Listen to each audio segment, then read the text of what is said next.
Bonjour. Alors, comme promis, voici la vidéo pour le montage de cette petite chose-là. Donc, notre nouveau modèle, le petit sac à dos. C'est un sac à dos qui va être adapté aussi bien aux grands qu'aux petits. Pour les petits enfants avec les modèles de Laurent, vous pourrez faire un petit sac à dos très maniable pour un enfant. Les bretelles étant totalement réglables, on peut les adapter aux petits comme aux grands. Et pour moi qui suis pas très grande mais qui suis quand même pas un enfant, ça me sert de petit sac à main, en fait sac à main, sac à dos, et là il y a largement la place de mettre plein de choses dedans. C'est un sac qui se ferme avec une pression, comme ceci, et également un zip. À l'intérieur du sac vous avez une poche plaquée. Vous pouvez aussi la modifier évidemment comme vous le voulez, mais moi je vais vous montrer comment nous on l'a conçu. Après, vous ferez un petit peu comme l'envie vous prend ou comme c'est pratique pour vous. Peut-être que vous voudrez rajouter des choses. Comme la plupart de nos objets, on propose de le doubler en toile enduite de coton. Les rabats et le haut du sac sont faits dans une très belle toile de coton polyester. C'est une toile d'ameublement. Elle a le même grammage que notre velours. C'est l'avantage, c'est que ça se travaille très bien ensemble et ça va s'user de la même façon. C'est harmonieux, donc en fait ça va pas s'user tout court, puisque ça, le velours, vous savez qu'il est très très solide. C'est tous les deux des matériaux d'ameublement.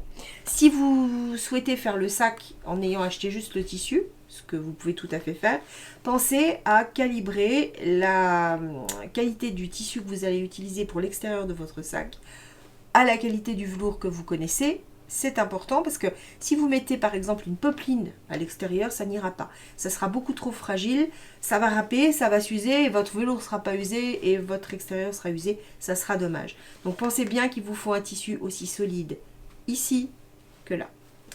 Alors, avec quoi on va travailler? C'est très simple en fait.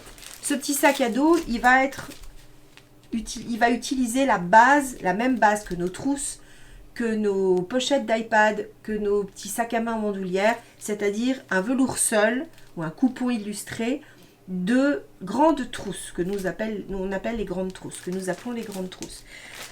Une fois que j'ai préparé mes deux coupons, j'ai un devant et un dos, qu'on voit ici. Donc, j'ai enlevé autour toute la partie blanche qui ne sert à rien. Vous voyez, les deux rectangles sont parfaitement nets. Les deux rectangles font environ 25 de haut et 32 de large. Donc, c'est ces deux rectangles qu'on va retrouver à l'extérieur du sac, ici et là, dos et devant. Vous avez bien sûr la possibilité de mettre qui vous voulez devant et qui vous voulez dans le dos. Ça, c'est vous qui allez choisir. Dans le montage du petit sac à dos, on va avoir besoin d'une petite fermeture éclair d'environ 25 cm. Alors, c'est de la fermeture éclair au mètre, c'est celle que j'utilise. Vous pouvez aussi très bien prendre une fermeture éclair qui est assez grande et couper les arrêts, peu importe. Vous allez également avoir besoin d'un grand coupon de toile enduite. Alors là, le coupon que j'ai en main fait environ 1 mètre de long et environ 37,5 de large. C'est ce qui est largement suffisant pour faire toutes les parties en toile enduite. Les parties en toile enduite, ça va être tout l'intérieur du sac et la doublure du rabat, ainsi que les deux petits caches qu'on met de part et d'autre de la fermeture éclair. Évidemment, toutes ces mesures, je vous les note en information, en barre d'infos en dessous, vous aurez tout. Il faut également donc ce fameux tissu solide. Là, on a un coupon qui fait environ 37 sur 40, ça suffit pour faire les deux parties qui se rajoutent au devant et au dos du sac et le rabat, l'extérieur du rabat. On a besoin de sangles pour le sac à dos, forcément. Moi, j'utilise de la 2 cm, donc toujours la très belle sangle qu'on achète chez le même fabricant que la marque Longchamp. C'est une sangle de 2, vous pouvez aller jusqu'à 2,5 si vous en avez. 3, ça risque d'être déjà très gros. C'est pas un très gros sac, donc la sangle ne doit pas non plus être énorme. 2, c'est parfait. Si vous en avez, c'est bien. Nous, on en a de toute façon. Quand on propose les kits des sacs, vous pouvez même choisir la couleur quand c'est sur les salons. Il va falloir 2,20 m, 2,25 m environ. Si vous êtes quelqu'un de très grand Large d'épaule, prévoyez un petit peu plus large parce qu'il va falloir que vous allongiez peut-être vos bretelles. Mais bon, je l'ai fait essayer à des gens plus grands que moi et ça posait pas de problème avec la taille qu'on a prévue.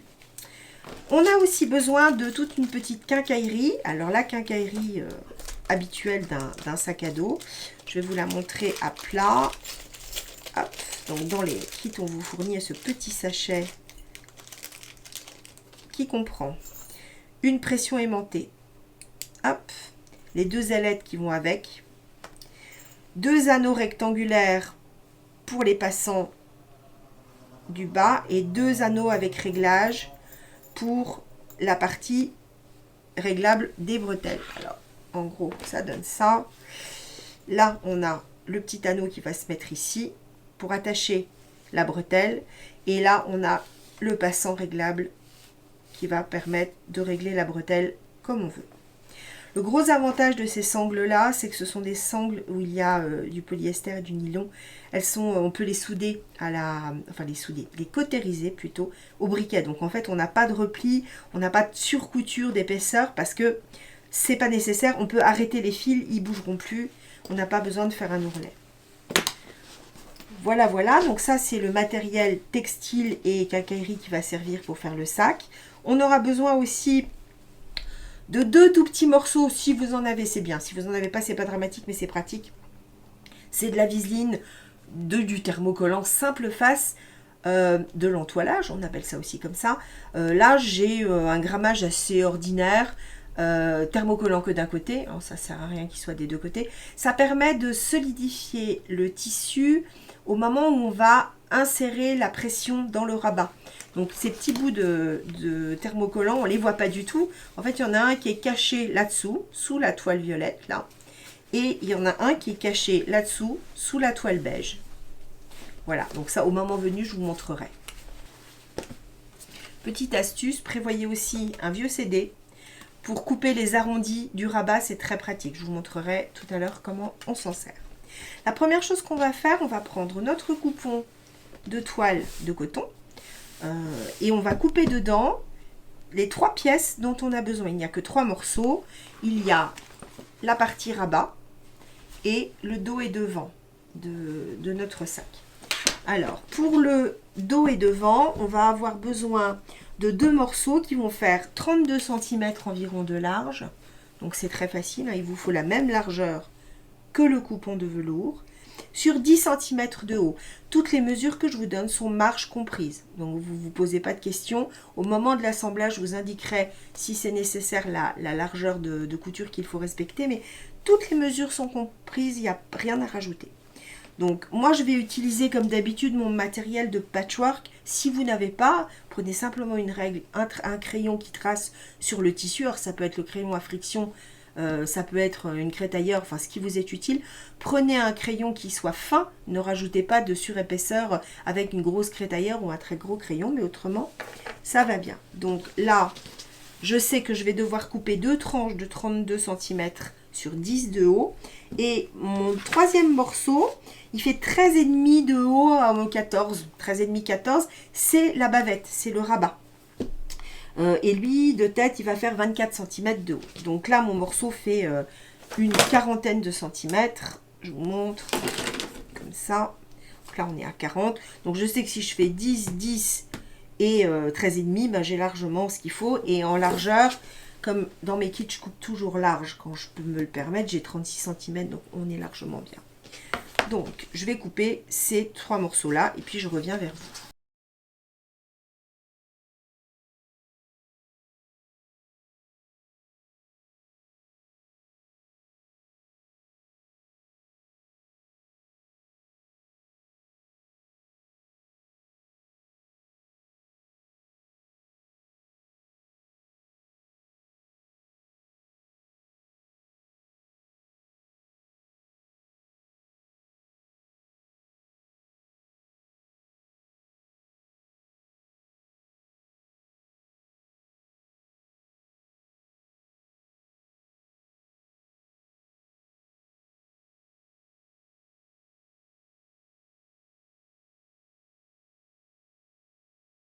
Alors voilà, donc j'ai coupé mon petit morceau pour le rabat du sac. Et mes deux grands morceaux, donc qui vont être le haut de mes deux coupons de velours devant et derrière. La première chose que nous allons faire, nous allons donc coudre ces coupons de tissu avec ces coupons de velours pour obtenir deux morceaux. C'est simplement une couture droite, hein, je vais superposer, coudre tout droit et c'est tout. Voilà, donc j'ai assemblé le velours au coupon de tissu dans les deux cas. Maintenant, ce que je vais faire, c'est que je vais rabattre le tissu vers le haut, bien écraser avec l'ongle et retourner et aller bien ouvrir la couture, toujours avec l'ongle. On peut passer un coup de fer à repasser, hein, notre velours il se repasse. Faites attention de rester sur chaleur polyester plus, pas lin, parce que sinon ça va fondre. Si vous avez la moindre interrogation, la moindre crainte, prenez un petit torchon, quelque chose, et vous posez dessus et vous repassez. Ça s'appelle une pâte mouille, c'est aussi simple. Je vais donner un petit coup de fer et je reviens.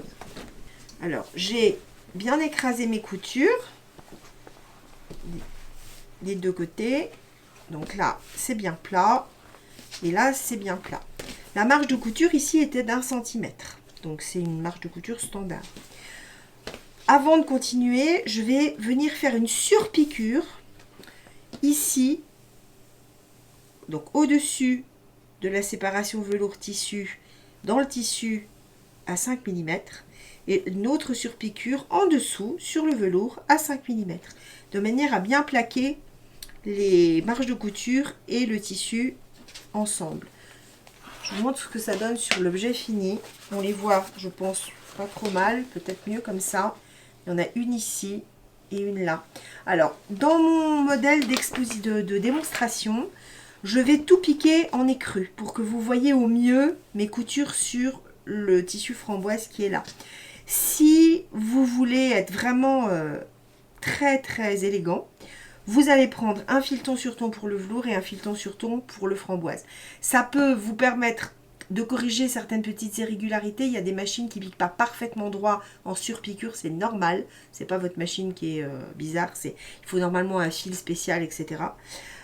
Et ça permet de faire quelque chose de très discret. Si vous voulez faire une surpiqûre visible, bien évidente, pensez à prendre un fil un petit peu gros, à bien régler votre machine pour qu'elle ne boucle pas et à faire un beau point bien droit. Éventuellement, si vous avez un pied spécial qui vous permet de suivre un bord, ça existe, à ce moment-là, utilisez-le. Si vous faites avec votre pied ordinaire, prenez votre temps. Évitez de vous arrêter en cours de route parce qu'en général, ça fait un petit décalé, c'est dommage. Moi, je vais aller piquer, je vais faire juste 2 surpiqûres toutes droites, toutes simples et je reviens vous montrer. Donc, j'ai fait mes surpiqûres, une ici, une là, une ici, une là. Donc là, je suis prête à continuer mon travail. On va retourner les deux pièces sur l'envers. Je vous montre sur une, c'est exactement la même chose pour la deuxième. On va prendre notre règle, notre crayon et en haut de chaque angle, on va venir marquer un trait à 2,5 cm vers l'intérieur. J'utilise ces règles-là, mais évidemment, le centimètre de couturière fait tout à fait l'affaire. Là, vous voyez, j'ai un petit décalage. Je vais venir le corriger avant pour que ce soit parfaitement symétrique. Je peux tracer mon retrait.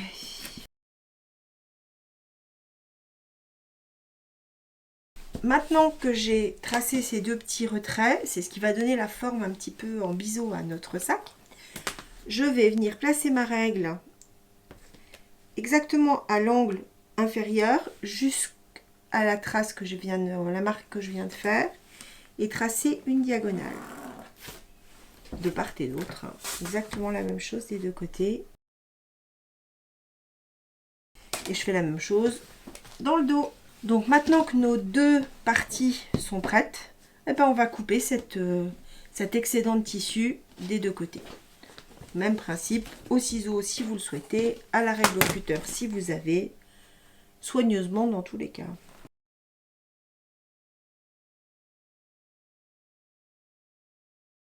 Voilà, le dos et le devant de notre sac sont prêts. On va s'occuper de la doublure maintenant. Notre coupon de doublure, si nécessaire, on va donner un petit coup de fer à repasser. C'est du coton enduit, il se repasse sur l'envers, pas sur l'endroit, très important. Pareil, restez chaleur polyester et allez-y doucement. C'est de la toile enduite, elle n'aime pas trop être repassée, elle veut bien, hein. Sur l'envers, il n'y a pas de problème, mais n'insistez pas pendant 3/4 d'heure et surtout, ne mettez pas de vapeur parce que sinon vous allez la faire cloquer, elle ne va pas aimer du tout. Vous ne voyez pas, mais j'utilise un petit fer de voyage pour faire les vidéos, c'est plus pratique, ça suffit largement. Hein. Là, on n'a pas de matière qui nécessite un repassage extrêmement performant comme pourrait l'être un lin par exemple. Donc là j'ai mon morceau de tissu, il est plié en deux. Donc dans le petit mode d'emploi qui vous est donné avec le modèle, vous allez avoir toutes les mesures qui sont détaillées. Encore une fois, elles seront en barre d'infos, vous aurez tout. Donc là, pour notre toile enduite, il va falloir qu'on coupe plein de morceaux. Il va d'abord nous falloir 2 morceaux de 32 sur 31, c'est l'intérieur du sac, l'intérieur de la doublure. Donc c'est les 2 plus gros morceaux. Donc on va d'abord couper ces 2 gros morceaux là. Là j'ai un coupon qui mesure à peu près 37,5-38 cm. Donc je sais que mes 32 vont rentrer largement là-dedans.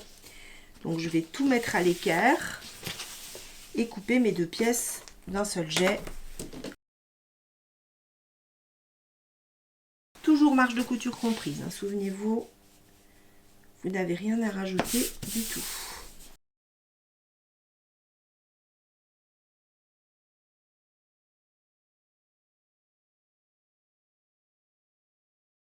Et 32 dans l'autre sens. Vous pouvez utiliser des gabarits aussi si vous êtes plus à l'aise. Hein. N'hésitez pas à toujours vous simplifier le travail, faire comme c'est pratique pour vous.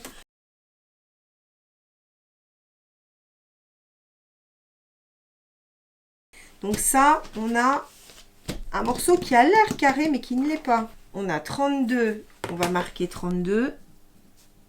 On est sur l'envers, ça ne craint rien.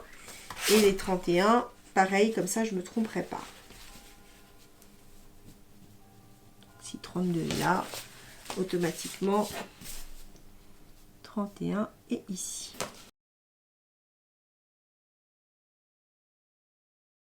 Toujours, quand vous coupez vos pièces, quand vous avez un grand coupon, prenez d'abord les 2 grandes, les plus grandes et puis de plus en plus petits.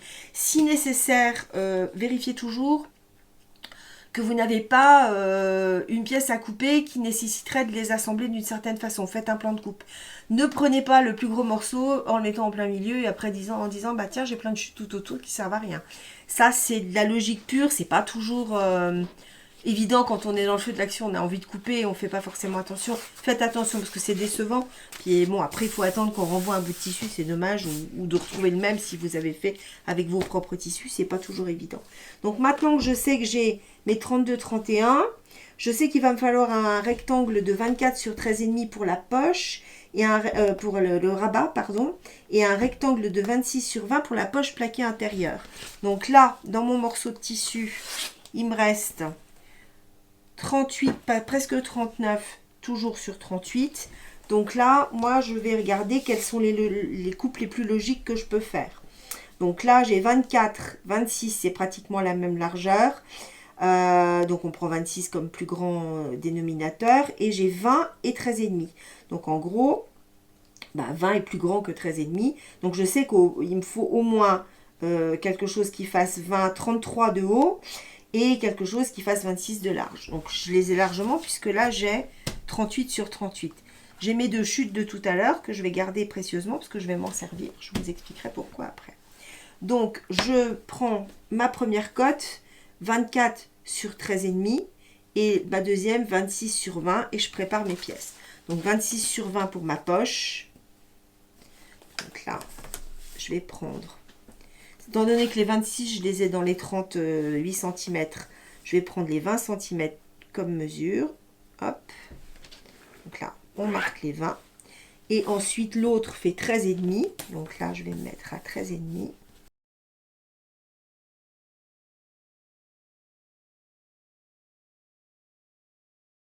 Et ensuite, je sais que ma poche doit faire 26 cm de long. Je crois que je l'ai déjà dit dans plein de vidéos, mais n'hésitez pas à vous faire offrir ce matériel. Ça change la vie de la couturière. Alors, 24 cm sur 13,5. Mes 13,5 sont ici. Je vérifie que je ne me suis pas trompée. C'est le cas. Je ne me suis pas trompée pour une fois. Donc là, je vais prendre mes 24 cm. Hop. 10, 20 et 4, 24. Et j'ai ma poche. Vous voyez, j'ai encore tout ça, si j'en avais besoin, pour couper le reste de mes pièces.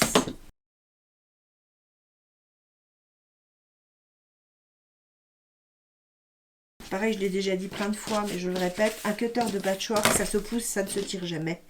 Si vous ne voulez pas vous blesser, que vous voulez avoir la force de couper, c'est la seule option possible. Je vous montre tout ça, vous n'êtes pas obligé de suivre exactement mon mode d'emploi. Je sais que les gens aiment bien voir tous les détails.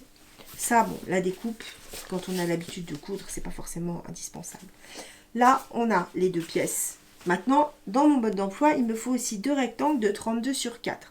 Pour celles qui ont monté ou le grand tote bag ou le petit sac bandoulière, vous savez que en fait, cette doublure avec zip intégré, donc celle qu'on a ici, elle nécessite des petits bouts et des grands bouts. Et la fermeture éclair est prise entre les deux. C'est ça qui nous manque encore, les deux petits bouts. Donc, comme on avait deux chutes tout à l'heure dans notre morceau, je vais les utiliser. Ça va m'aller très très bien. Je sais qu'il me faut deux morceaux qui vont faire 32 de large et 4 cm de haut. Je vais garder mes 4 cm. Et comme ça, j'aurai mes deux petits rabats, mes deux petits soufflets pour ma fermeture éclair. Et là, je vais garder mes 32. Ça y est, toutes mes pièces de doublure sont coupées. On va maintenant s'occuper du fond du sac, des onglets qu'il faut faire dans les angles pour obtenir ce petit volume ici. Moi, je l'ai fait pas très épais. Je voulais pas que ça fasse un sac très profond et très court. Mais vous pouvez choisir de régler un petit peu comme vous voulez. Quand on fait les grandes trousses à partir de ce coupon de tissu, on fait des soufflets qui sont coupés à 4 cm. Comme ils sont cousus à 1, ça fait des soufflets qui font 5 finis. Là, ils ont été coupés sur ce sac violet, enfin chat, que vous voyez, à 3 cm. Vous pouvez régler comme vous voulez. Là, j'ai fait 3. Là, je vais faire, sur celui que je suis en train de vous montrer, je vais faire 4. Comme ça, vous verrez la différence. Ça le rétrécit un petit peu, mais ça lui donne plus de volume.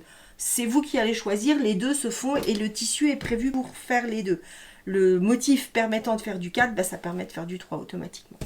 Donc ce petit onglet là qu'on va faire en bas de chaque pièce, on va le faire autant dans la doublure que dans la partie extérieure. Dans la doublure, c'est à faire après. Dans la partie extérieure, on le fait en premier. Donc la partie extérieure, on va prendre notre règle et on va tracer une première marque à 4 cm entre l'angle ici vers l'intérieur. Donc là, je me mets comme ça et je marque 4 cm. Je fais la même chose de l'autre côté. Donc là, 4 cm. Donc là, on a 4. Et là, on a 4. Comme on est légèrement biseauté, pour avoir un soufflet le plus plat possible quand on le met en place, on va augmenter un petit peu la hauteur ici. On va se mettre à presque 4,5 sur le côté. Ici, je fais un petit point, je fais la même chose de l'autre côté. 4,5. Ensuite, je vais tracer une droite ici, une droite là, et à 4 de haut, 1, 2, 3, 4, hop, voilà. Là, je crois que je me suis un petit peu trompée, voilà, 4,5 c'est plutôt ici. Je vais rejoindre le point 4 avec le point 4,5. Et on est légèrement en biais. Donc là, est-ce que j'ai fait la même erreur? Pas du tout. Pas faire deux fois la même erreur. 1, 2, 3, 4. Hop, voilà. Et on a un très léger biseau. Ça va nous aider tout à l'heure quand on va écraser les soufflets. Donc je fais la même chose ici.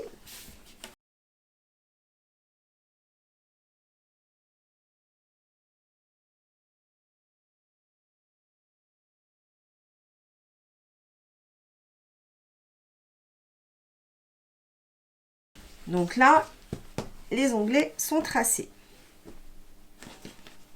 Alors, ici, on a la doublure. Donc ça, c'est la largeur, ça, c'est la hauteur. Donc, on va avoir exactement la même chose que dans le bas. Simplement, ici, la hauteur de notre modèle est plus courte que pour le velours, parce qu'on a cette petite pièce à rajouter en plus. Donc, pour pouvoir avoir quelque chose d'à peu près harmonieux, qu'on peut corriger, mais c'est mieux de le faire proprement, on va faire la même démarche que tout à l'heure, mais seulement à 2 cm et pas à 2 cm et demi. Donc, je prends mes 2 pièces de doublure, je trace cette fois à 2 et non pas 2,5 comme j'étais tout à l'heure sur le velours. Je trace mes petites encoches ici. Enfin, pas une encoche, c'est un repère. Et je vais faire la même chose de l'autre côté.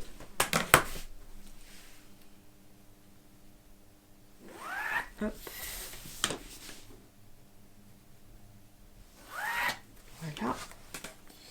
Et donc dans le bas, une fois que j'aurai coupé les excédents de doublure, je vais faire exactement la même chose que ce que je viens de faire pour le velours, c'est-à-dire préparer l'encoche de 4 cm avec un petit dénivelé de 5 mm en hauteur pour récupérer mon biseau.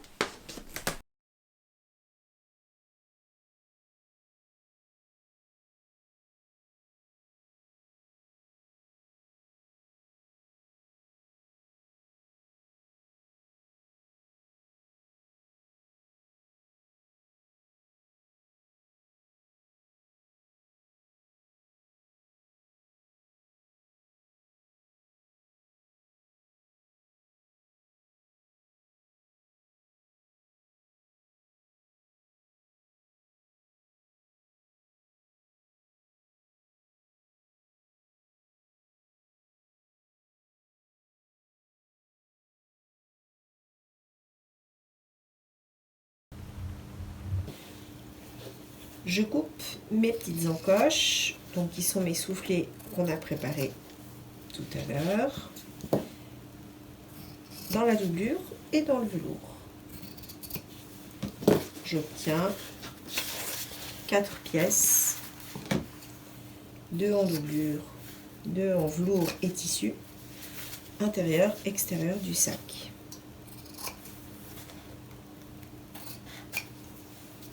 Voilà.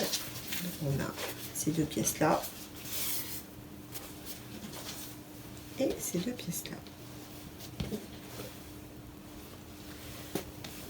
La pièce extérieure est plus haute que la pièce intérieure puisque, souvenez-vous, on a notre petit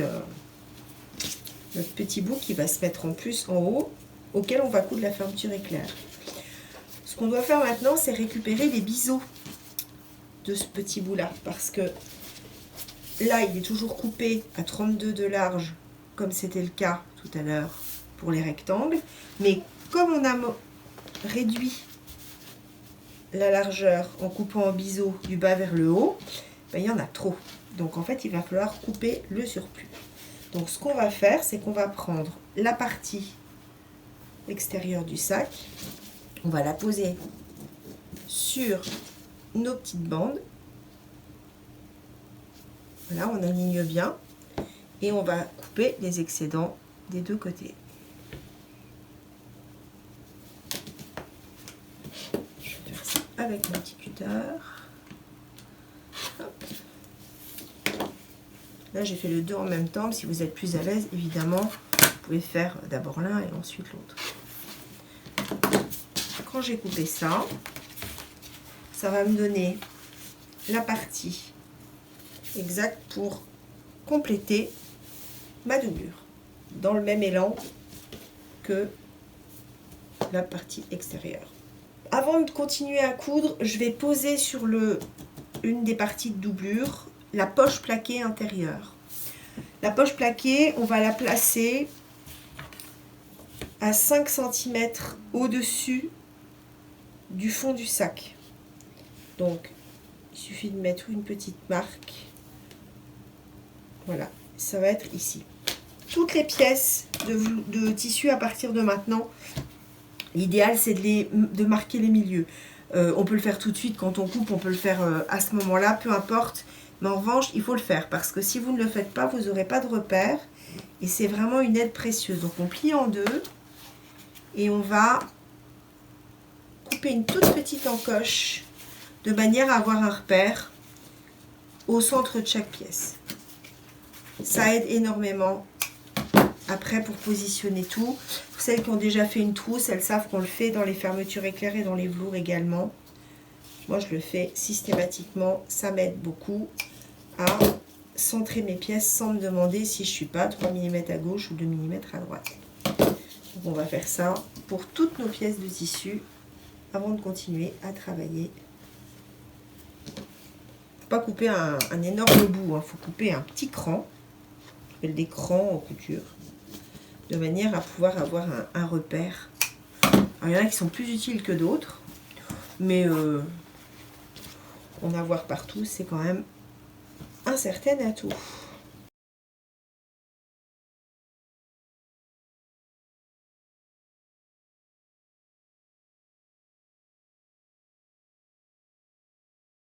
En fait, c'est très utile pour toutes les pièces qui vont être assemblées l'une à l'autre. Deux pièces similaires ou deux pièces superposées dont on a besoin de savoir que les milieux sont parfaitement posés l'un sur l'autre.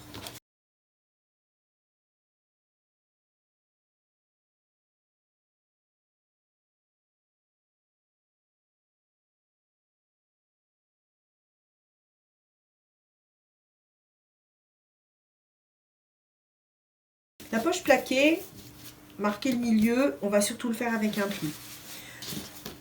Ça, c'est la poche plaquée. Donc, ce grand rectangle va être la poche plaquée. Le montage, donc je vous l'ai dit tout à l'heure, il va se faire sur un des côtés de la doublure. Maintenant, comme ça, on aura une pièce toute plate, ça sera facile. C'est exactement le même montage que le montage de la poche plaquée du sac du grand tote bag, dont la vidéo est déjà disponible. Si vous voulez vraiment des grands détails, allez voir la vidéo du tote bag parce qu'elle est déjà sur le site et c'est exactement la même chose. Donc je ne voudrais pas vous enquiquiner en faisant deux fois la même démo. C'est exactement le même principe. On va marquer les marges de couture à l'ongle en les pliant, comme ce que je suis en train de faire là. On va faire une surpiqûre pour le bord extérieur, le bord supérieur de la poche. Et ensuite, on va marquer les trois marges de couture des trois côtés. Donc là, c'est 2 fois 1 cm pour le surpli en haut et 1 cm tout autour. Et après, on va aller la poser sur le centre du sac et la coudre tout autour avec les petits points d'arrêt qui solidifient les poches. Petits points en triangle comme ça sur le côté. Une astuce pour ce sac, il n'est pas très grand. Moi, j'ai pas des très grandes mains, mais je me suis rendu compte que, contrairement au tote bag où la poche est plus large, faire 2 poches identiques, c'est pas très pratique parce que on n'a pas forcément la place pour mettre toute la main dans une des poches. Donc, ce que je propose, c'est de faire une petite pour mettre un stylo, éventuellement un câble de portable, des choses comme ça, et une plus grande où on peut glisser tout ce qu'on veut. Son portefeuille ou son portable, ou voilà. Ça, on va les décaler, on va pas en faire une identique à la voisine en faisant une couture au milieu. Je vais aller faire ma surpiqûre et je vais finir de coudre ma poche et puis je vous l'amène quand elle est cousue. Désolée, il y a le chat qui veut participer. Alors voilà la poche une fois plaquée. Je vous la montre de haut, je vous la montre de face. Je ne sais pas quelle prise l'opérateur va choisir. Donc j'ai tracé un trait à 5 cm d'un des bords pour me faire une petite poche à crayon. Hop. Et puis là, j'ai une belle poche bien plate où je peux mettre ma main tranquillement. Donc ça, c'est fait. Maintenant, on va poser la fermeture éclair.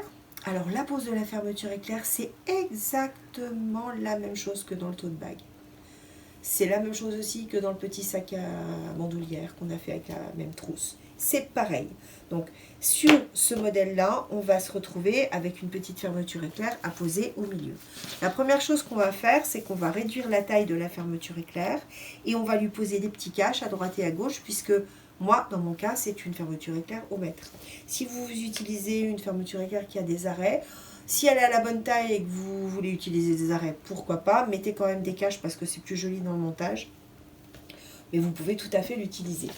Il faut la couper à 23 cm. Je vais vérifier que je ne dis pas de bêtises avec ce petit sac là.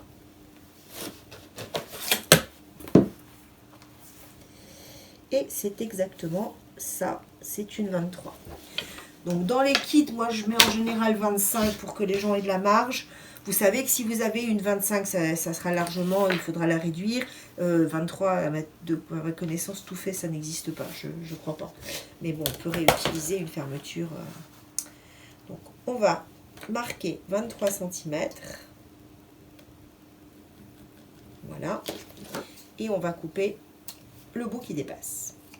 Ensuite, dans notre tissu de doublure, on va récupérer deux petits morceaux qui font environ 4 sur 4. Et là, c'est filmé dans le tutoriel de la grande trousse. C'est expliqué également dans le tutoriel du tote bag. C'est exactement le même principe. On va préparer deux petits caches en pliant notre carré envers sur 1 cm et encore sur lui-même sur 1 cm. On obtient un petit machin comme ça.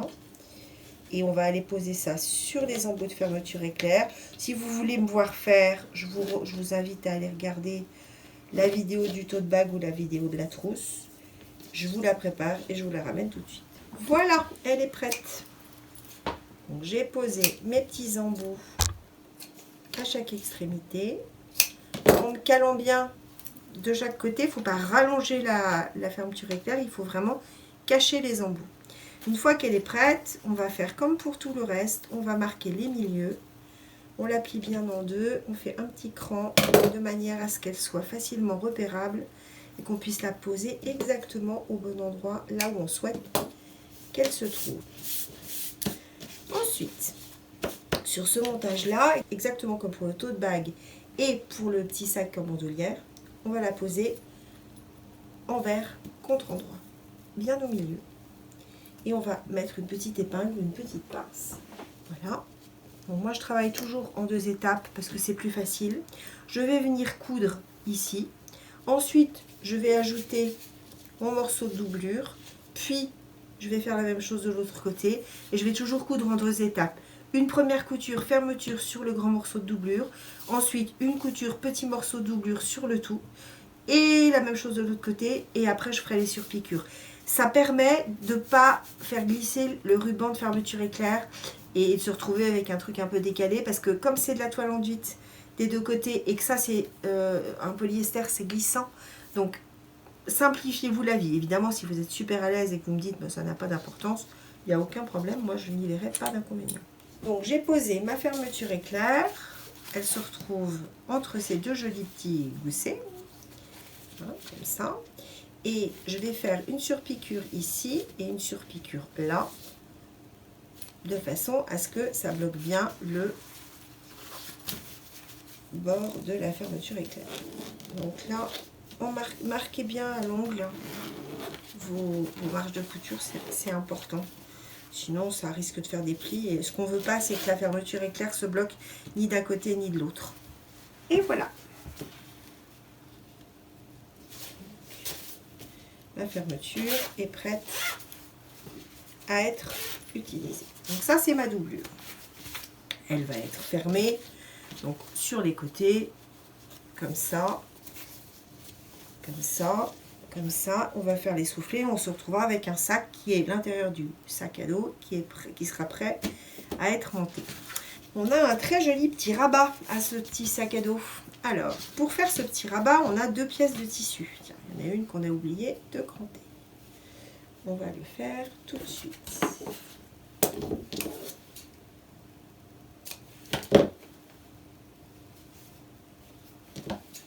Voilà. Je la fais en direct. Hein. Alors, on a nos 2 petits bouts de tissu qui vont être piqués endroit contre endroit pour faire le petit rabat que je vous montre tout fait, qui est ici. Pour faire le rabat, on fait des arrondis dans les coins.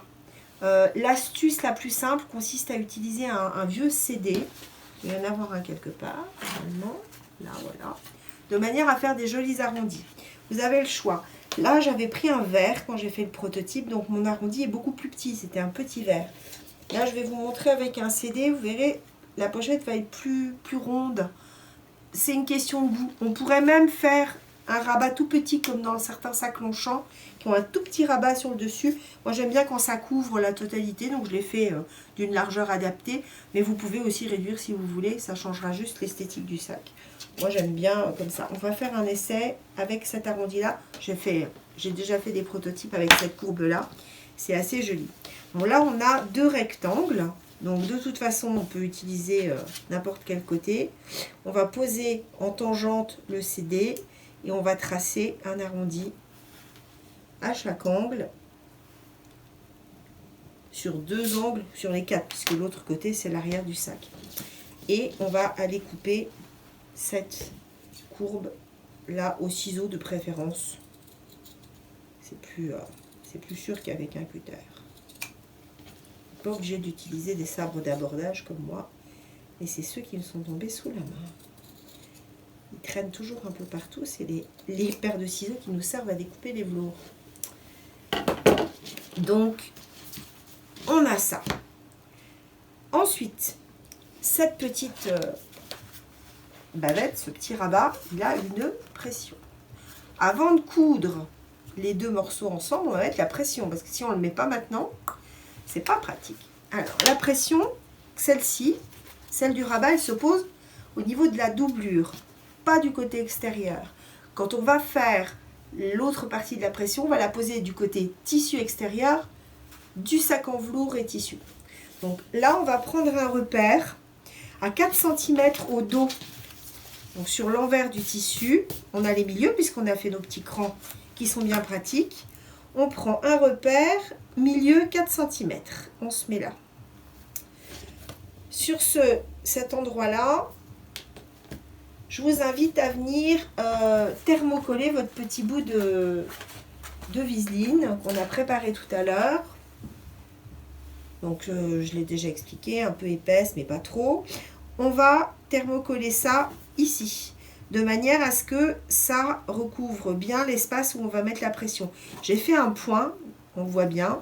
Donc si je mets mon petit bout de viseline par-dessus, mon petit bout de thermocollant, je ne sais pas si on voit quelque chose à la caméra, mais il est là, on le voit bien. Donc je vais aller thermocoller ça. Les entoilages, normalement, ça se pose plus volontiers avec une presse. Alors évidemment, on n'en a pas. Donc on va rester un moment dessus, pas à 15 jours, mais le temps que ça colle bien. Donc voilà, je ne sais pas si vous le voyez parce que c'est blanc sur blanc, il est là.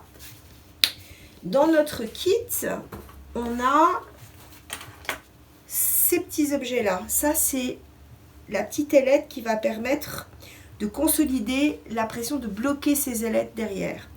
Donc, il y a un rond, un trou au milieu qu'on va centrer sur le point qu'on avait fait et 2 petites encoches ovales là qui vont permettre de marquer. C'est là-dedans que vont passer les dents de la petite pression. Ces 2 petites ailes qui vont se recouper. Ça, c'est le bloqueur. Donc, on va poser ça dessus et on va faire 2 petits traits pour marquer où est-ce qu'on va percer. Là, on va prendre une paire de ciseaux très pointus ou un tout petit... méfiez-vous du découvite, mais ça peut marcher. Mais méfiez-vous du découvite parce que les petits ciseaux à broder sont bien pointus, ils coupent bien. Et je vais venir inciser délicatement, pas trop. Je passe et hop. Vous mieux le faire en plusieurs petits coups qu'en un gros coup. Voilà, là c'est ouvert. Et ensuite, le deuxième, pareil. Je fais un petit trou. Voilà. Dès que je peux passer, c'est plus facile. Hop, voilà. Donc là, j'ai fait deux petites incisions.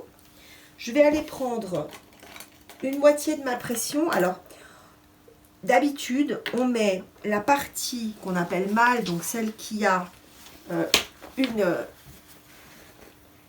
petit téton là qui dépasse sur le corps du sac, et la partie femelle, donc celle qui a un creux et qui s'adapte dans l'autre, sur le rabat. Après, je pense que ça n'a pas d'importance, je ne sais pas.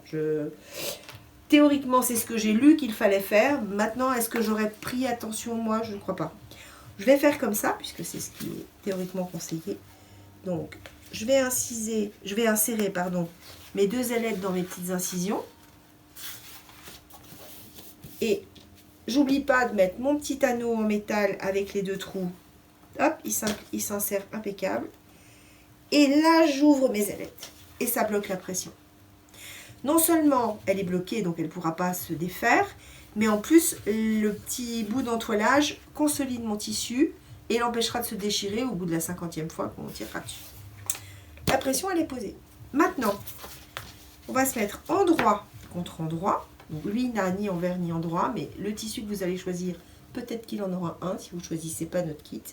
Donc, ce tissu, on va le poser sur l'endroit du tissu enduit. On va bien faire coïncider nos petits crans. Et je vais venir coudre tout autour à 1 cm en suivant bien la courbe. Une fois que j'aurai fini ma couture, je couperai les excédents de toile enduite. On va coudre donc en suivant la courbe. Moi, j'ai un repère sur ma machine qui a un ici. Si je veux le suivre comme ça, il va falloir que je découpe ça en amont. Parce que si je ne le découpe pas, je ne vais pas pouvoir suivre. Si vous avez un pied qui vous permet de coudre à 7 mm et demi ou 8 mm du bord, sans avoir besoin de vous repérer à un trait sur la plaque de machine, à ce moment-là, vous pouvez tout à fait ne pas couper. Moi là, contrairement à ce que je vous ai dit tout à l'heure, je vais couper, parce que ça va être plus facile pour moi. Alors c'est juste ça. J'ai un pied spécial qui permet de faire ça, mais c'est un pied qu'on ne trouve pas dans les machines facilement. Donc c'est pas intelligent que je l'utilise aujourd'hui, parce que je vais vous montrer quelque chose que vous n'aurez pas forcément à la maison. Ça n'a pas tellement de sens. Voilà. Voilà, maintenant, je fais comme je veux. Un petit détail important, point arrière au début de chaque couture, point arrière à la fin de chaque couture. Ça, je le répète à chaque fois, peut-être que je ne l'ai pas dit depuis le début. C'est marqué dans le mode d'emploi et c'est très important. Parce que si vous ne le faites pas, vous allez avoir vos coutures qui vont s'ouvrir et ça va être désagréable. Voilà, c'est tout. Allez, c'est parti. Je suis désolée, elle fait beaucoup de bruit. Hop, allez, on y va. J'ai réduit la longueur de mon point à 2, de manière à ce que ça soit vraiment une petite couture qui ne fasse pas d'aplat. Et là, vous voyez, je lève mon pied. Alors moi, j'ai un système automatique qui permet de le faire, mais si j'étais à la main, je me ferais comme ça, et comme ça, et comme ça. Hop, si j'avais une machine qui n'a pas cette fonction-là, quand vous faites des courbes, aiguille en bas, je tourne quelques points, je repique mon tissu, je recommence, je relève, etc. Toujours en laissant l'aiguille en bas quand vous levez le pied de biche. Sinon, vous allez vous retrouver avec des vilains décalages. Voilà, hop, je tourne, hop, je tourne, et voilà. Et je m'arrête avec un point arrière. Que voilà. Donc, on va ôter mes petites épingles. Vous avez vu, j'avais juste mis 4 épingles. C'est pas grand-chose. Là, les épingles sont plus pratiques que les pinces. On va réduire cette marge de couture. Maintenant, on va la réduire un petit peu. On va la recouper de manière à ce qu'elle ne nous déchaîne pas trop quand on va retourner. Parce que moins on a d'épaisseur, mieux c'est.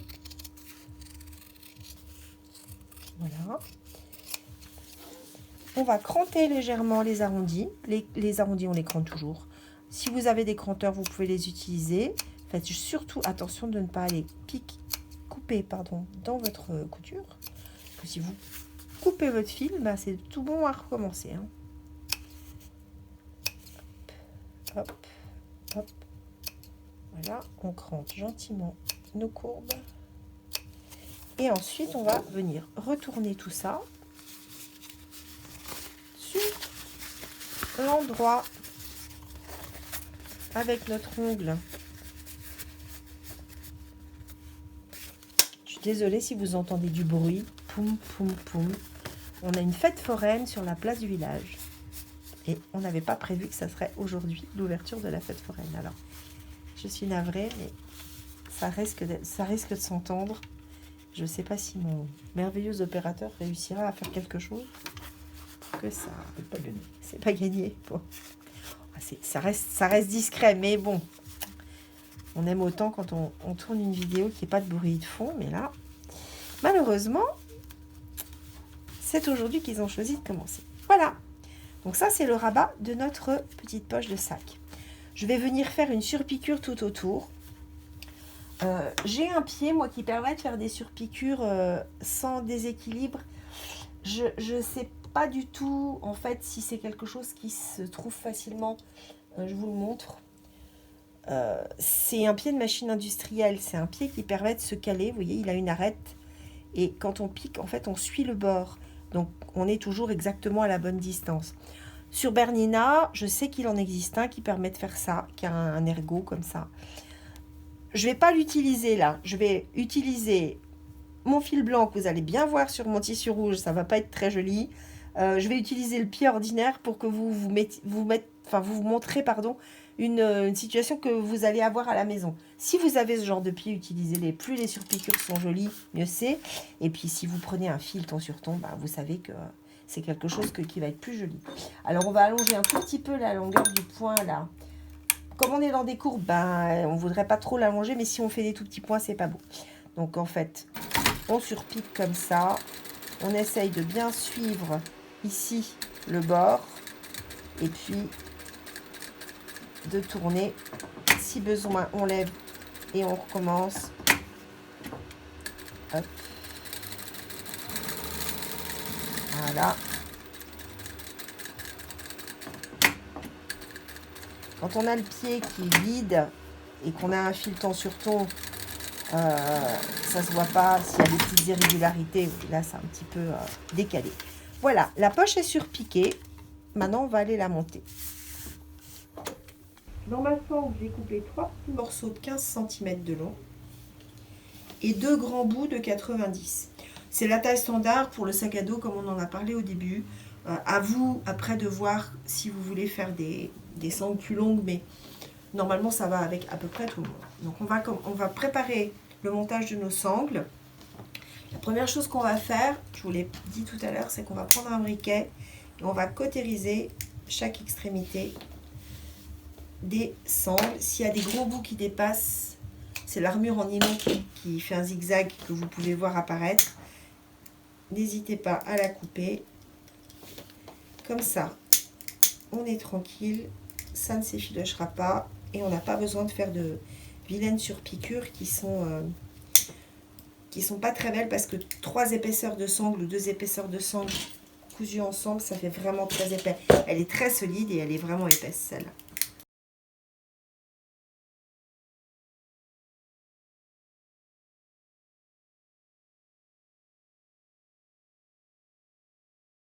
Faites-le avec un briquet. J'ai essayé avec une allumette, c'est pas pratique. Et avec une bougie, ça fume. C'est quand même mieux avec un petit briquet. Voilà. Donc on a 3 bouts.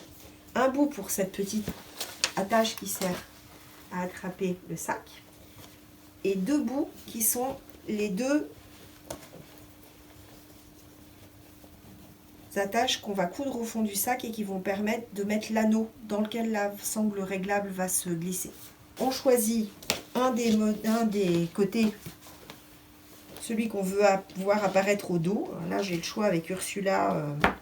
Je vais mettre Ursula et sa maison devant, comme c'est prévu au départ. Donc moi, je vais poser ma sangle dans le dos. On a marqué le milieu. On va prendre notre règle et on va faire un repère à 2 cm à droite du cran, du milieu du cran, hein, je précise, c'est important, et à 2 cm à gauche. Donc ça va me servir à positionner ma petite attache du milieu.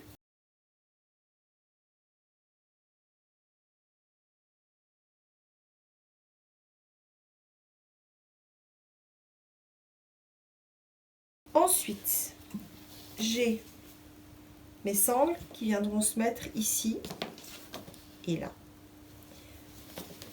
Pour le moment, on va s'occuper de des 2 petites attaches qui vont en bas. Alors, les petites attaches du bas, c'est assez simple. On va d'abord les préparer. On va prendre nos 2 anneaux rectangulaires. Je n'ai pas trouvé d'autres noms pour appeler ça. Il y a une petite soudure Essayez de la mettre à l'intérieur pour pas qu'elle apparaisse trop à l'extérieur. Pas dramatique, mais... Donc, on va glisser un anneau soudure vers moi. Comme ça. Donc, on a nos deux petits anneaux qui sont glissés. On va plier sur environ, hein, là, il n'y a pas, c'est pas une science exacte. On va dire 2 cm et demi, 3 cm. Il faut juste que les deux soient pareils. Si vous faites 3 cm, c'est 2 fois 3 cm. Si vous faites 2,5, c'est 2 fois 2,5. Mais il ne faut pas faire un plus long que l'autre. On plie comme ça. On met une petite pince.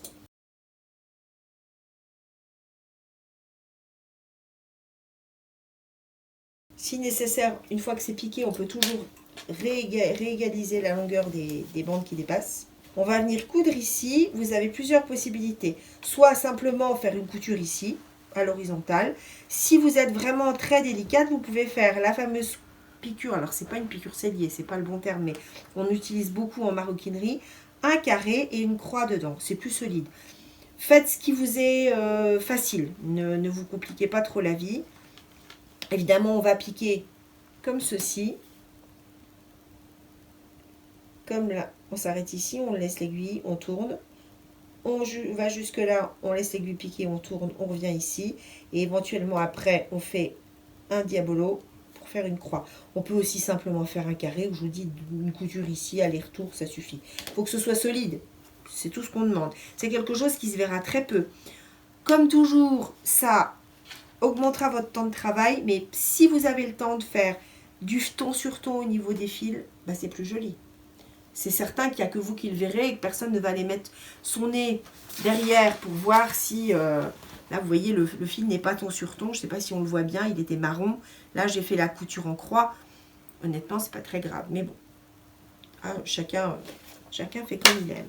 Donc, je vais aller piquer ces petites choses. Nous allons coudre ce petit motif rectangulaire pour vous montrer ce que ça donne. Je vais réduire mon point arrière à 1. Je compte les points en fait. 1, 2, 3, 4, 5. Ça me permet de faire quelque chose d'à peu près régulier. Là, il y en a 6 dans la largeur et 5 dans la hauteur. Voilà. Et ensuite, je repars en diagonale. Là, on peut redescendre le long, on peut passer là. Ça, c'est pas tellement d'importance. Voilà. Et on repart en diagonale. Voilà. Donc, je ne sais pas si on voit bien là. La petite couture. Je vais couper. J'essaie de ne pas mettre mes mains dans les fils qui dépassent. J'ai fait bien des points d'arrêt. Et je vais faire la même chose pour le deuxième.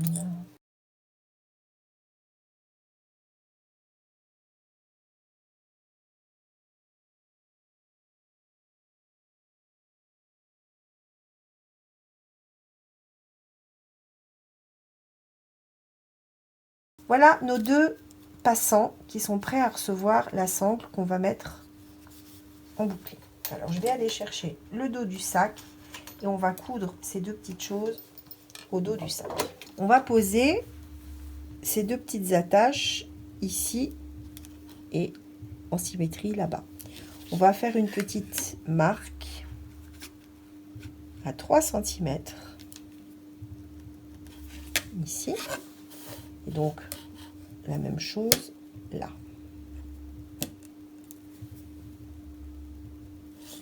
Voilà.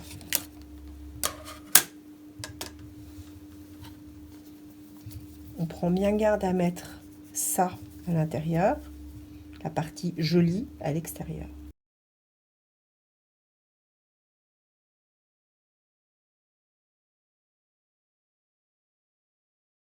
On va d'abord juste faire un petit point pour les fixer, puis après on va faire la couture.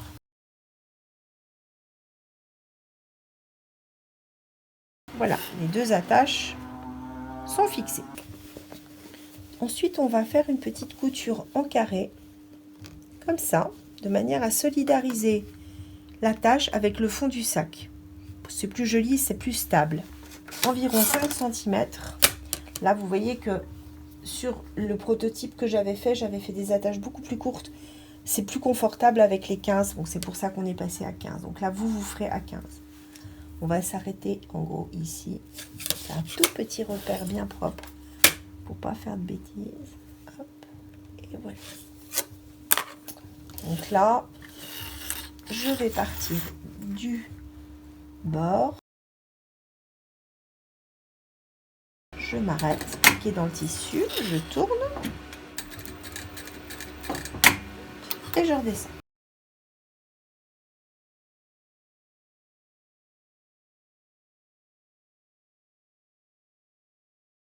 Ça, c'est fait.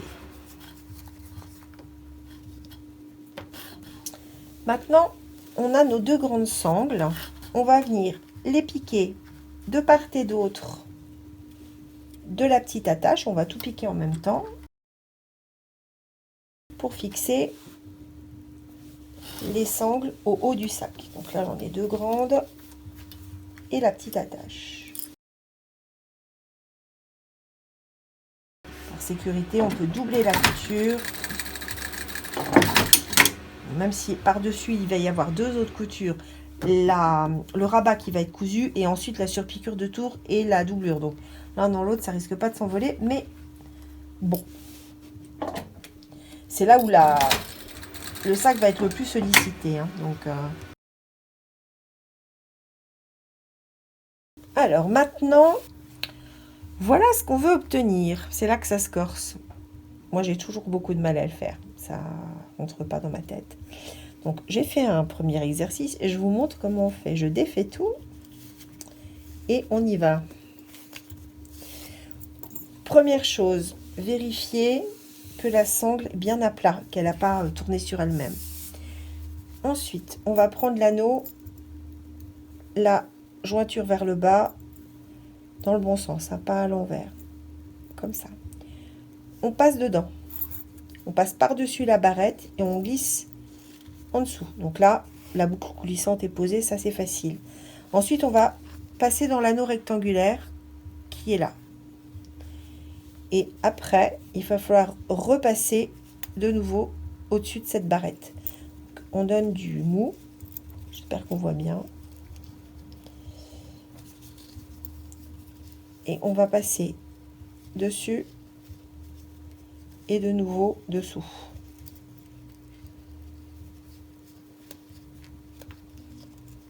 Hop, elle ne veut pas, voilà, je la tiens.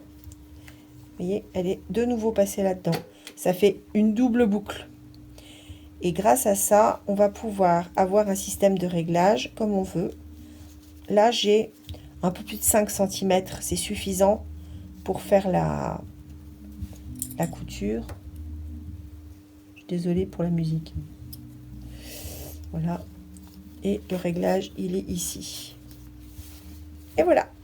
Donc maintenant, j'ai plus qu'à venir coudre ici. Pareil, je vais faire un rectangle et une croix pour que ce soit très solide. J'ai environ 6 cm, je dirais. Ouais, pas tout à fait. 6 si je pars du pli, 5,5 si je pars dessous la boucle. Ce qui va être important, c'est de faire 2 fois la même chose. Si vous faites 5, vous faites 5. Si vous faites 6, vous faites 6, mais 2 fois. Parce que sinon, ça risque d'être un petit peu décalé. Ce qui peut se régler avec l'anneau régleur, on est d'accord, mais bon. Alors, je passe sous le pied de biche.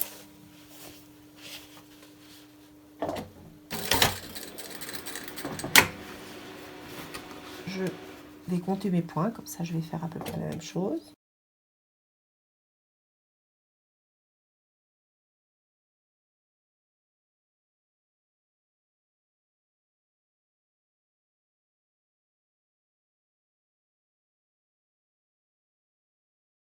Et voilà.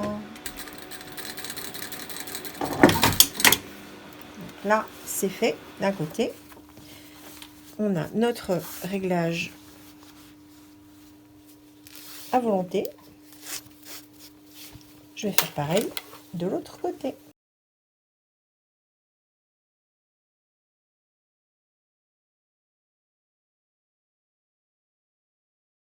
Nos deux sangles sont posées.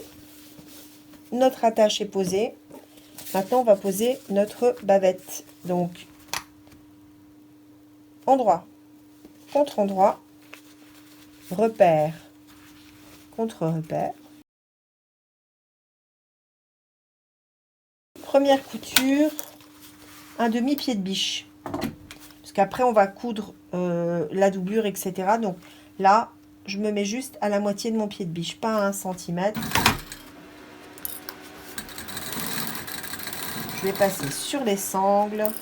Je vais passer sur la tache du milieu. Ça, c'est fait. Donc là, le dos du sac à dos, il est là. Il est prêt.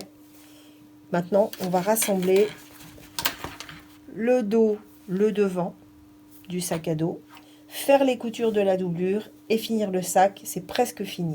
On va poser la deuxième partie de la pression avant de coudre le dos et le devant du sac à main ensemble. Alors, pour être sûr de bien la positionner en fonction des petits décalages qui peuvent arriver quand on fait le revers, quand on fait les coutures, je préfère vous montrer comme ça. C'est pas une mesure exacte, mettez-la à tant de centimètres. C'est mettez-la pour que le bord de votre rabat s'aligne avec la couture de jonction entre le velours et le tissu. Alors, c'est assez facile à faire. Il y a 2,5 cm à droite, 2,5 cm à gauche normalement. En tout cas, la même distance. Si vous avez 2 et 2, ben c'est 2 et 2. Si vous avez 3 et 3, c'est 3 et 3. Mais c'est la même chose pour être sûr qu'on est au milieu. Une fois qu'on a fait ça, c'est assez simple. Parce que la pression, vous voyez, elle est là. Et le milieu, ben, il est là. Donc en fait, il suffit de faire coïncider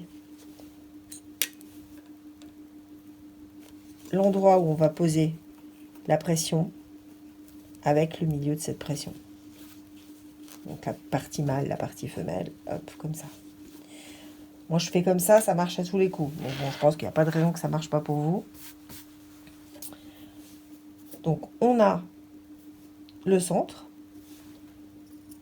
On prend une petite épingle. J'ai fait un petit point discret. De toute façon, il sera caché par la pression.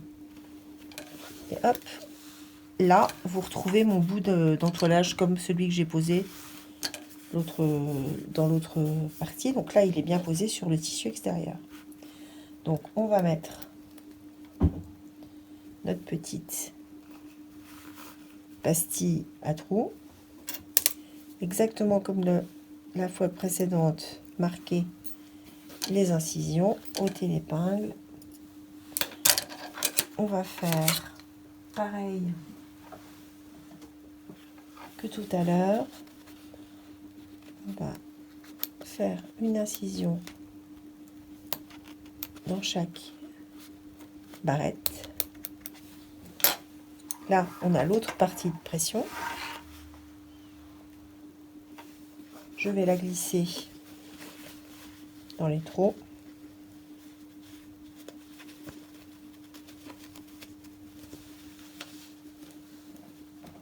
Je vais percer assez là.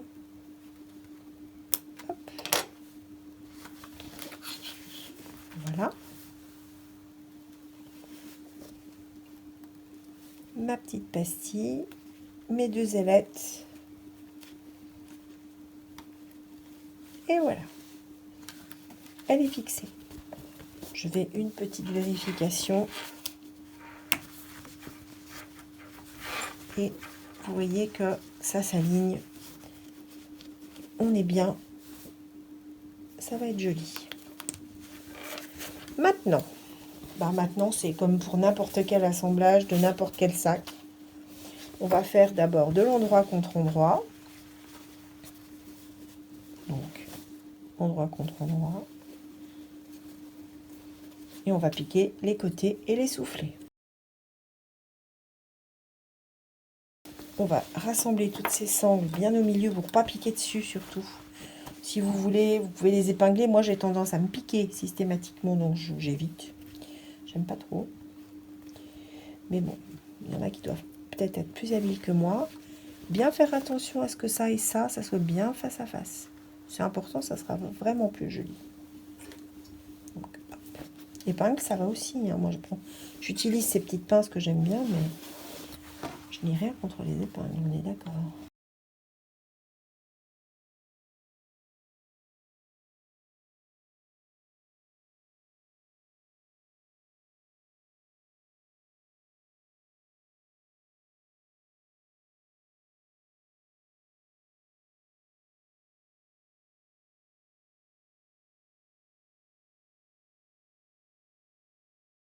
Ici, on va piquer avec 1 cm de marge de couture.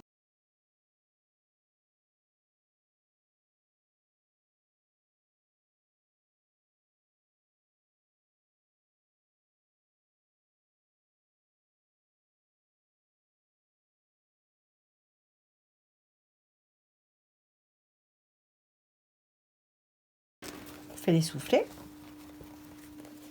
C'est grâce au fait qu'on avait le léger biseau du début, je ne sais pas si vous vous souvenez, qu'on n'a pas de bec. Si on ne fait pas le léger biseau, on a un petit bec qu'on recoupe après. C'est pas très grave, mais c'est plus pratique comme ça.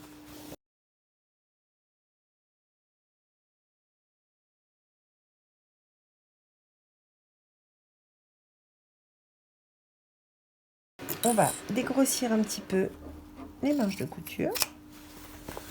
On ne peut pas au ras, hein. Laissez-moi quelque chose. Voilà. Et on va retourner tout ça sur l'endroit pour voir la tête qu'il a.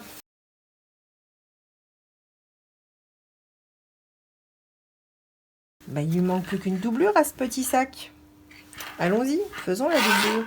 La doublure, c'est exactement la même chose, si ce n'est que il faut penser à ouvrir aux 3/4 la fermeture éclair, parce que sinon on sera drôlement embêté. Et on va laisser une belle ouverture dans le fond, comme on le fait pour les trousses, le tote bag, enfin tous les objets qui sont doublés, qui se retournent, pour pouvoir retourner sur l'endroit. Sinon, eh ben, on est bien embêté aussi. Comme pour le tote bag, il est important de bien faire coïncider le raccord ici.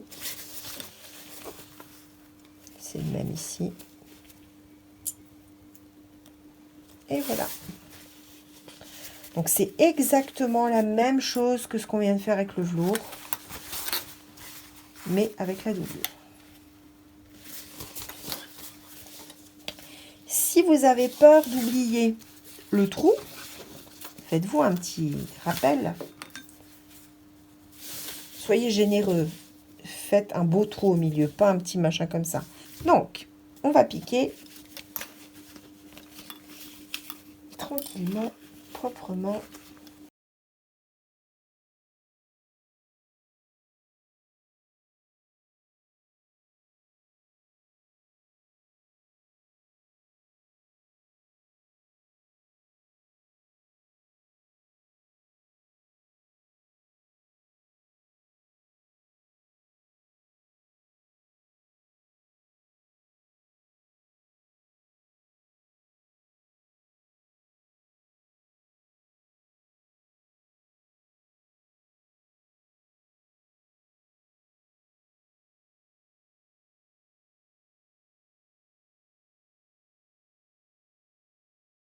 On va glisser dans la doublure retourner sur l'envers vers nous, le sac en velours endroit contre endroit. Donc le sac en velours est à l'endroit, la doublure est à l'envers. Et on glisse le sac en velours dans la doublure. On va faire coïncider le plus soigneusement possible les raccords de côté. C'est ça qui est important pour que ce soit bien centré, qu'on n'ait pas de plis. Je l'ai déjà fait de l'autre côté. Ensuite, on va prendre les milieux devant et dos et on va les faire coïncider. Toujours nos petits crans qui sont si pratiques pour se repérer. Voilà. Et ensuite, si on a travaillé proprement, normalement, comme c'est la même circonférence, on ne devrait pas avoir de problème, pas de plis. Si jamais vous avez une doublure un peu trop grande, faites un petit pli discret quelque part, ça ne se verra pas. Évitez de faire un pli avec l'extérieur, parce que là, ça se verra.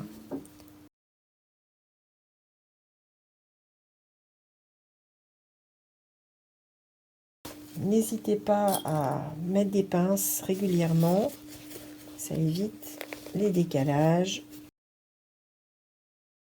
Là, la marge de couture tout autour, c'est 1 cm. Les endroits délicats, les passages délicats, ça va être ici. Vraiment bien faire attention de ne pas faire de plis et de pas que ça se décale pas. Moi, je commence toujours un petit peu avant un des deux côtés. J'ai mal mis ma pince, donc elle me gêne. Bien faire attention que la doublure ne se décale pas. Et une fois qu'on a amorcé la couture, ça simplifie vraiment les choses. Donc, marge de couture à 1. Et on y va gentiment, doucement. On va coudre à 100 à l'heure, ça ne sert à rien. Bien, faire tourner l'objet et soigner ce petit côté-là qui est plus délicat. Et après, ça va tout seul. Donc, on a placé le raccord. C'est pas compliqué. Je suis navrée, vous ne devez pas voir grand-chose parce que je voudrais vraiment avoir une double caméra pour pouvoir... C'est la même couture que le grand taux de bague. Hein. C'est le même principe. C'est la même chose aussi pour le petit sac bandoulière. Et là, en général, c'est à ce moment-là que la canette n'a plus de fil. On va voir si j'ai plus de chance que d'habitude. Que j'ai oublié de vérifier.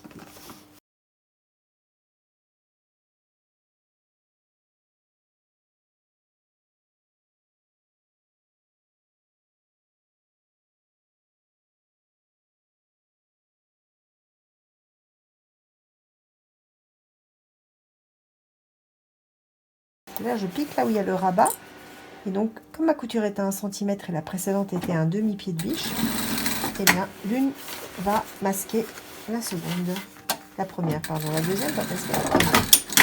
Et voilà. Donc là, il n'y a pas de pli. Là, il y a un petit pli. On va le faire et on va le corriger. Hop. C'est pas très grave, mais j'aime pas les plis. Voilà. Autant faire proprement. S'il y a, comme ce tissu a tendance à s'effilocher, il ne faut pas hésiter à lui couper les cheveux de temps en temps. Maintenant que la couture est faite et qu'elle est à 1 cm. Alors, corrigeons ce petit pli, s'il vous plaît. Hop. Et voilà. Maintenant, on passe la main dedans, le trou qu'on a fait au fond. Et on fait sortir tout le monde. Voilà.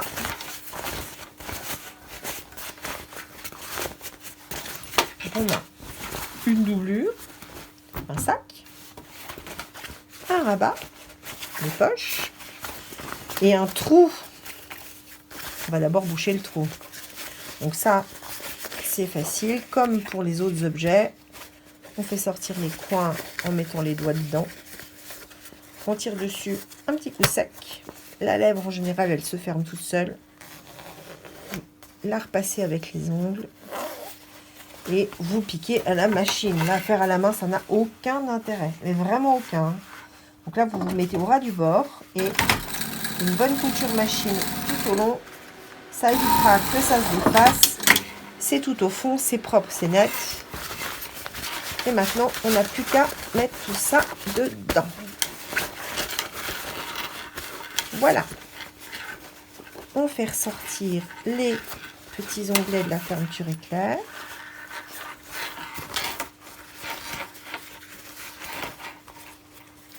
Je vous montrerai à plat tout à l'heure.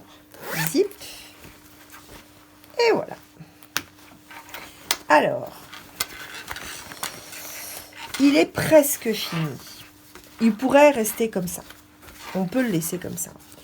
La dernière couture qu'on peut faire, c'est une surpiqûre. Alors, celle-là, elle n'est pas facile à faire. Il faut être honnête. Je vais vous la montrer faite sur le modèle de démo. Voilà, elle est ici. Donc, c'est une couture qui va faire tout le tour. Je ne sais pas si on voit bien, parce que c'est beige sur beige. J'aurais dû choisir un autre modèle. La voile est là. C'est mieux. Soyons honnêtes, c'est mieux. C'est aussi le plus délicat parce que c'est une manip qui est un petit peu physique, je pense, enfin, je trouve. Parce que pour les mains, ça fait un petit peu mal. Et puis un peu délicate. Après, c'est pas non plus impossible, hein, mais c'est mieux. Ce qu'on va faire dans tous les cas, c'est qu'on va bien écraser cette couture-là. Parce qu'il faut éviter de se retrouver à faire une piqûre à cheval comme ça. Donc, il faut vraiment que les deux soient bord à bord. Donc on va avec l'ongle, c'est du tissu qui est solide, ça craint pas grand chose. Hop, bien marquer tous les petits.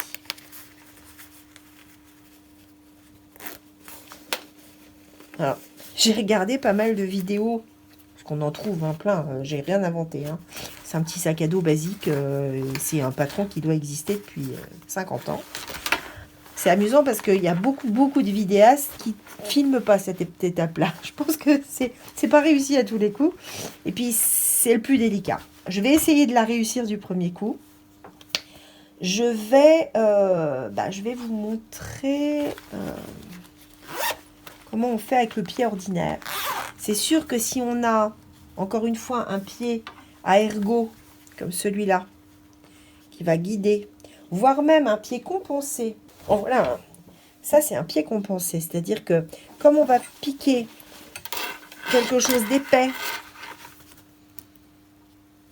ça compense la différence. Alors celui-là, bon, il piquerait trop au bord, il y en a qui sont beaucoup plus larges. J'ai différentes tailles. Ça, c'est sûr qu'avec un pied comme ça va tout seul. Maintenant, bon, c'est évidemment pas un truc que tout le monde a dans sa machine. Je pense que ça existe sur toutes les machines. Il n'y a pas de raison, c'est pas parce que ça, c'est une industrielle que ça n'existe pas. Mais je sais, Bernina, j'en ai pas. Sur ma Bernina, sur ma Singer, j'en ai pas non plus. Donc, on va faire avec le pied normal. On va allonger son poing. Les surpiqûres, c'est des points plus longs. Et ça permet de faire des choses plus jolies.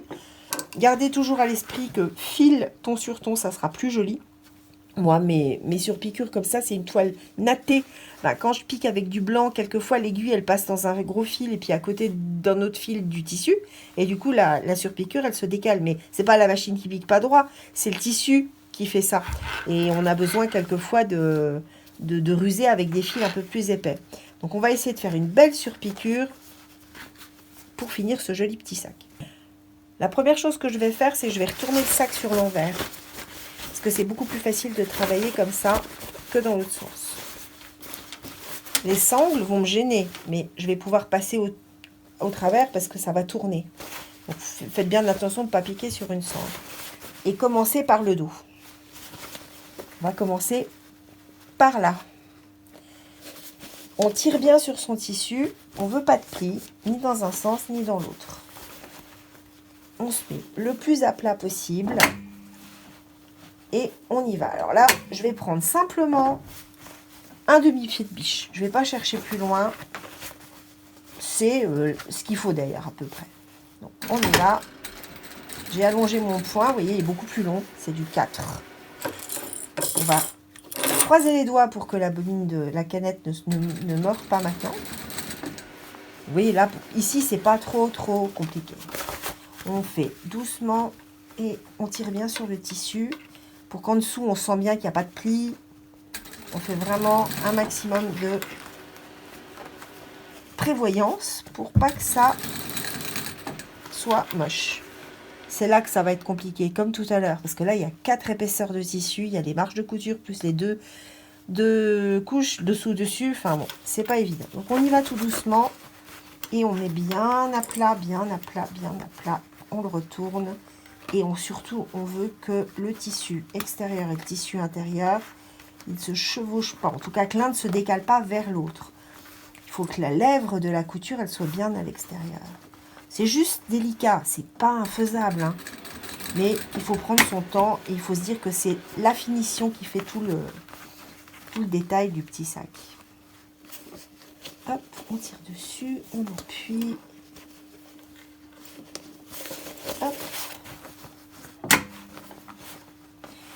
Moi, évidemment, je peux lever mon pied de biche avec ma pédale. Mais vous peut-être, vous utilisez la roue, vous utilisez si vous avez la fonction aiguille en bas, vous l'actionnez avant pour que chaque fois que vous arrêtez de coudre, l'aiguille reste piquée dans le tissu. C'est très important ça. Si votre machine ne le fait pas toute seule, au moment où vous arrêtez de coudre, vous prenez la roue et vous la tournez pour que l'aiguille pique dans le tissu. Et seulement après, vous levez le pied de biche. Sinon, là, c'est foutu. Donc, il faut vraiment, ça, c'est très important. Évidemment, avec une machine avec cet automatisme-là, c'est vachement plus facile. Comment je parle? Ma maman, elle ne sera pas contente du tout. Alors, hop, voilà, si je suis passé le truc délicat, je continue. Donc, pour ces plats, ça va tout seul, hein. C'est les deux petits coins là qui sont un petit peu délicats.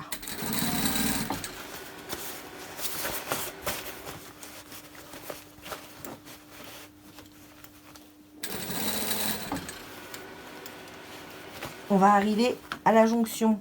Ça y est, c'est fini. Hop, pas de pli. Et voilà. Là, on est bien dessous. Faut pas hésiter à vérifier, hein, dessus, dessous. On veut pas de pli, donc on étale un maximum pour que ça aille bien. Et on y va tout doucement. Et c'est fini. Hop. Voilà. Je vais le retourner, puis je vais venir vous le montrer avec un meilleur angle qu'en tas contre la machine. Mais en gros, le voilà.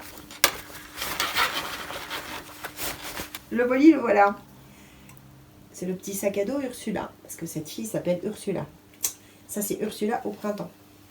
Donc voilà, donc on a nos petites bretelles réglables qu'on peut mettre à la taille qu'on veut en fonction de la taille de la personne qui porte le sac.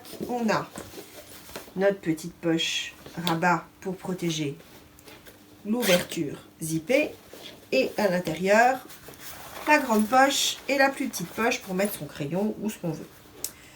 Tout doublé en toile enduite, lavable en machine, 30 degrés comme n'importe quel objet de notre collection, avec un tissu extérieur qui va s'user ni plus ni moins que le velours, donc qui va durer très longtemps. Alors on va faire un test. Hop.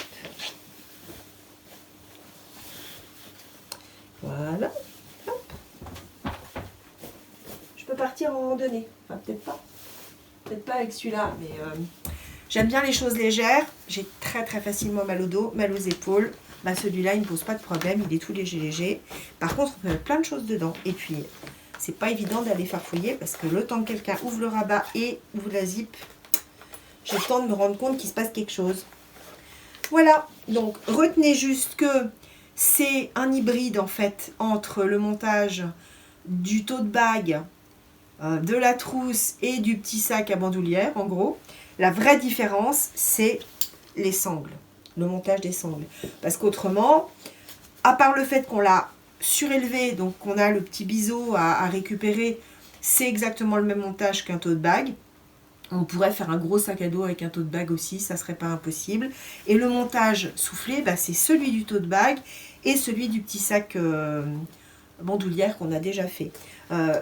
On vient de finir un salon, là, il y a 2-3 jours. Et j'ai une de mes amies qui l'a vu et qui m'a dit « Mais moi, je veux me faire une gypsière. » Donc, ce montage-là, mais avec la bandoulière ici, pour faire un grand sac à main en bandoulière. Donc, j'ai dit bah, « Pourquoi pas? Pourquoi pas ?»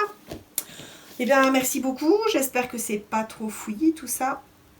Mais bon, si vous avez des questions, vous savez où me trouver.